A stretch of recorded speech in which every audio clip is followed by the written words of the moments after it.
como é que eu faço isso manualmente? Isso é importante também mostrar, porque manualmente, eu estou dizendo com conhecimento de causa. Nós temos um parceiro da região Nordeste que ele, assim, tem uns 30 anos de conhecimento em otimização de malhas de controle. E ele faz isso na unha. Na unha, eu quero dizer que ele não tem uma inteligência artificial trabalhando com ele por trás. Então, ele coloca um parâmetro ali, né? Ele seta uma informação, que é o que a gente chama ali das variáveis. Então, ele seta um indicador da variável que ele entende ali, estudando o processo, que vai adequar e vai otimizar esse processo, e testa. Ah, não deu certo. Ele vai, seta outro, testa de novo. Isso pode levar 6 meses ou mais para ele conseguir otimizar. Com uma solução como essa, que começa através do que o Fábio falou, preciso ter um sensor, preciso ter uma integração de sistema, e depois implemento a otimização de malhas P&D, que é essa tela que eu estou mostrando aqui.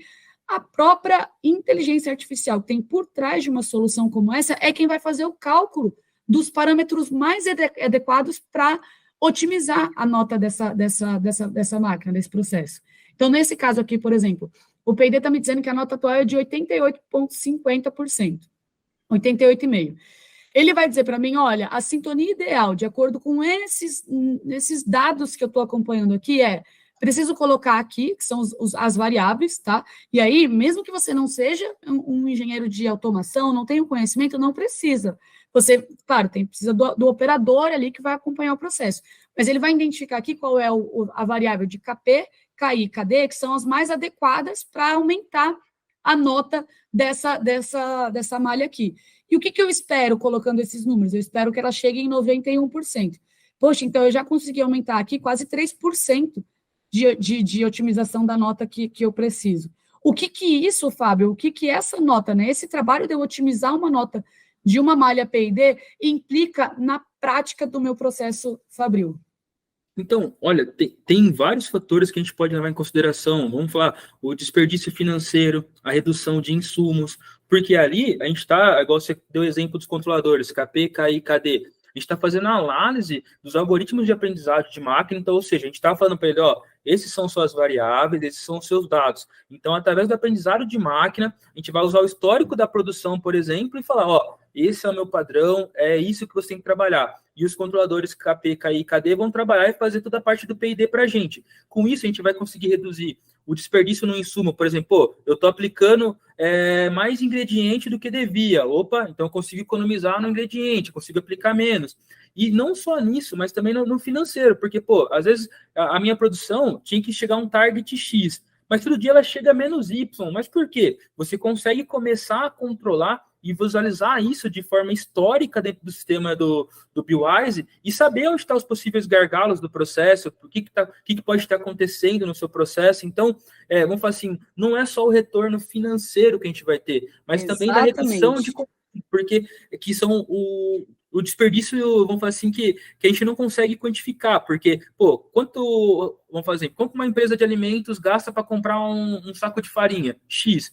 Mas se o cara está colocando mais farinha do que devia, está gastando mais, porque a receita era com menos X, mas está colocando 2X, está gastando mais. Então, a gente consegue começar a monitorar isso e reduzir custos também nesse setor, nesse segmento também, entendeu? Então, é uma solução que a gente consegue se aplicar às malhas de P&Ds automáticas em diversos processos, onde a gente tem que ter esse monitoramento, tem que ter essa otimização do processo, entendeu? Como o forno, por exemplo. A temperatura do forno está variando de X a Y. Então, com o P&D, ele consegue monitorar e pegar essas anomalias e falar para a gente qual que é a real performance desse forno, por exemplo. Sabe? Então, a gente consegue aplicar os sistemas desde que a gente tenha, novamente, os dados para poder fazer isso.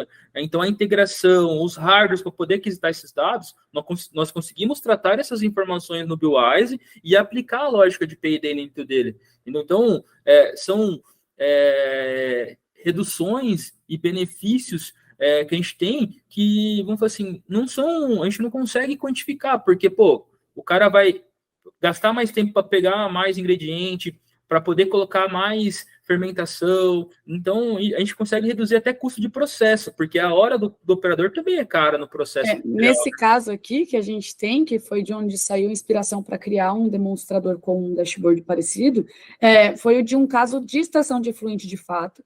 Dentro de um cliente, esse case é público, vou até pedir para o meu time de marketing mandar lá no chat do YouTube para quem quiser acessar. A gente tem tanto case dentro do nosso site, quanto também um vídeo do cliente explicando quais foram os benefícios disso. Mas através do que ele conseguiu fazer de análise e controle do pH dentro dessa estação, ele teve uma economia absurda, que gerou até um prêmio de sustentabilidade para ele, um prêmio da Mercedes, em função da economia que ele fez, da redução do impacto ambiental que ele teve. Então, são exemplos que, claro, esse é um exemplo público,